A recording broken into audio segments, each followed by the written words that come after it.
Welcome back for another edition of Fun Facts About the Saints. Yesterday we did a gospel reflection. Don't you need a mic? A microphone? Grab one of those sticks down there. Get a microphone.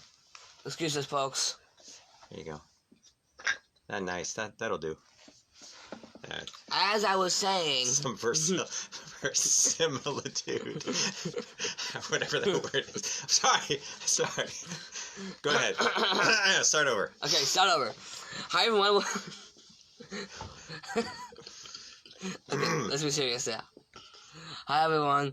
Welcome to another edition of Fun Facts About the Saints. Yesterday we did a gospel reflection, and today we have received a special visitor here on the studio of Fun Facts About the Saints. Today we have Saint Boniface. Ah, hey Nick, thanks for having me on. Love it. Love your show. That's awesome. Nice staff, by the way. Oh, thank you. Okay. I'm a bishop, you understand. That's... Great. Okay, continue. Thank you. So, why were you educated in Benedictine monastery at the age of 13 years old? Well, let's see why. My parents wanted me to have an education, and back then, what was the year that I was born? 680 in 680, Devonshire, yeah. England. Right. So I was English, and back then, the only way you could get an education was if you went into the monastery, or you became a priest, or became a seminarian. And my parents wanted me to have an education, but they also thought I might have a vocation, so they put me in a monastery, and sure enough, as I grew up and I learned and grew my faith, I did seem to have a monastic vocation. I became a monk of, what's the name of the monastery I ended up at? It doesn't say. Well, anyway, I became a monk in England. Oh, it says of Exeter. Exeter, yes. Okay. Why did you destroy many things? Why did I destroy many things? Oh, okay, wait. Back up a little bit. Before I started destroying many things. We took a little bit of a leap there. Okay, before I started destroying many things, I felt a call to, I was ordained priest, and I felt a call to missionary work. And eventually, the Pope asked me to go evangelize the German people on the continent. So I left England and I went to the continent, and the Germanic peoples at that time, of course Germany didn't exist yet, but the Germanic peoples at that time were pagan, and they worshipped pagan gods, and I became an evangelist and was very successful in opening up dioceses and baptizing, establishing monasteries and centers of Christian learning and faith, and I became known as the Apostle of the Germans. So, what Nikki was referring to, Hi, in terms of destroying things, actually, here, hold this, would you? Oh yes, of course. Okay, so we have behind me here, you'll see, A little Christmas tree. it's a Christmas tree because I couldn't find an oak, and this is a saw because I couldn't find an axe.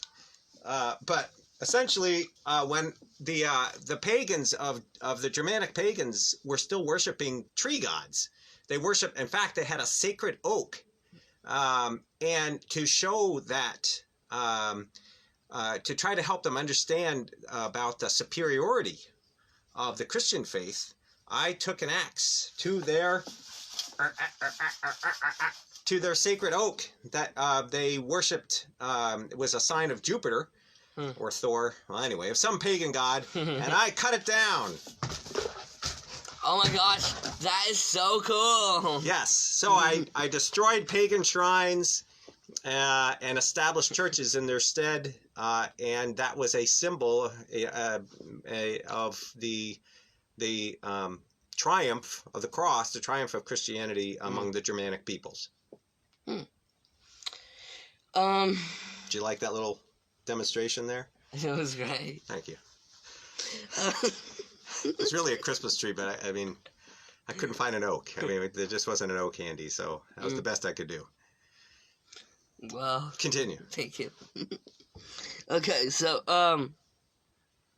we're almost done. So, Boniface. Yes. I have another question for you.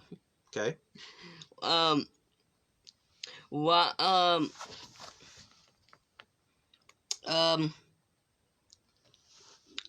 hold on, folks. Well, note that I have read. Oh yes, this man, is, obviously a martyr because he's wearing red today.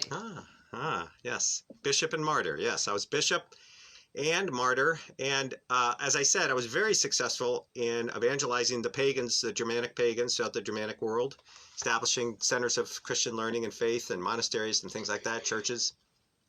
But there were still pockets of resistance, of very strong devotion, pagan practices. And so towards the end of my life, I retired from my job as bishop, but I spent my years in retirement trying to re-evangelize a group of pagan Germans to come back to the faith after they had reverted back to their pagan ways after being converted. And I was just about to confirm a bunch of them when their leaders rose up in rebellion and attacked me and killed me. So I died as a martyr for the faith as I was trying to bring Jesus to the Germanic people. But most of my life I was very successful, and that's why Germany became basically a Christian people. So now we're going to conclude with a prayer to Saint Boniface. All right. And as we do, we will make the sign of the cross together. Amen. O Lord, let Saint Boniface intercede for us, that we may firmly adhere to the faith he taught, and for which he shed his blood, and fearlessly profess it in our works. Saint Boniface, pray for us. I will.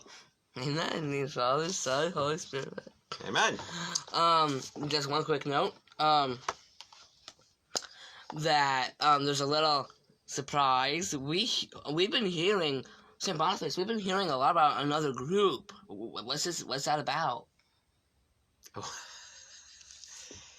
Yes, there will be an announcement later about a musical group that Nikki is going to be part of. So you'll be hearing more about that later. Yes, you'll hear more about that later. It's not exactly something that St. Boniface is specialist in, but no. I encourage you to keep tuned.